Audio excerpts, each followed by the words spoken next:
Hello beautiful people, welcome to my channel. ఇవాళ నేను సింపుల్గా ఇంట్లోనే ఆలూ చిప్స్ ఎలా తయారు చేయాలో చూపిస్తాను.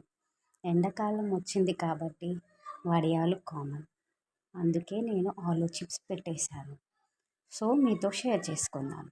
ముందుగా 10 kgs ఆలూ నేను తీసుకుంటున్నాను. వాటిని వాటర్లో శుభ్రంగా కడుక్కోవాలి. మట్టి మొత్తం పోతుంది కడుక్కోవడం ద్వారా. నేను చూపిస్తున్న విధంగా మొత్తం పీల్ చేసుకోవాలి ఆలూవి. మా బుడ్డది కూడా తీసేస్తాం చూడండి. పని చేసే కాలం మాస్తుంది. ఈ విధంగా మొత్తం అంతా పొట్టు తీసేసుకోవాలి. దాని తర్వాత స్లైసర్తో ఈ విధంగా స్లైస్ చేసుకోవాలి ఆలూని అన్నిటినీ. నేను చూపిస్తున్న విధంగా కడుక్కోవాలి, ఎందుకంటే అందులో స్టార్చ్ అనేవి ఉంటుంది కాబట్టి. దాని తర్వాత స్టవ్ పైన పెద్ద బొగాన్ పెట్టుకొని అందులో వాటర్ యాడ్ చేసుకొని మూత పెట్టేసుకొని మరిగించుకోవాలి. దాని తర్వాత స్లైస్ చేసి పెట్టుకున్న అన్ని ఆలు ముక్కల్ని అందులో వేసేసుకోవాలి. ఆలు ముక్కలు వేసిన తర్వాత కొంచెం ఉడకనివ్వాలి.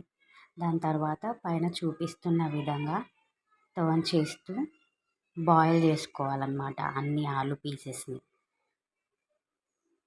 అలా తిప్పుతూ కలపడం ద్వారా అన్నీ ఈవెన్గా కుక్ అవుతాయి అన్నమాట. ఇప్పుడు అందులో రుచికి సరిపడా ఉప్పు వేసుకోవాలి.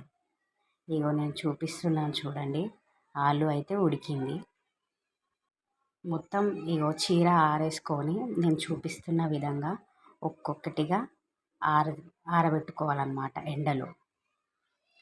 ఉడికించడం ఒక పని అయితే ఎండబెట్టుకోవడం ఇంకో పెద్ద పనిరా బాబు అని అనిపిస్తుంది ఎండబెట్టేటప్పుడు అయితే. సో ఇగో ఇవన్నీ ఆరబెట్టేసుకోవాలి ఇలా 2 days ఎండలో ఎండబెట్టుకోవాలి. నేను చూపిస్తున్నానా, ఇవి 2 days ఎండలో పెట్టినవి. ఆలూ చిప్స్ అయితే రెడీ.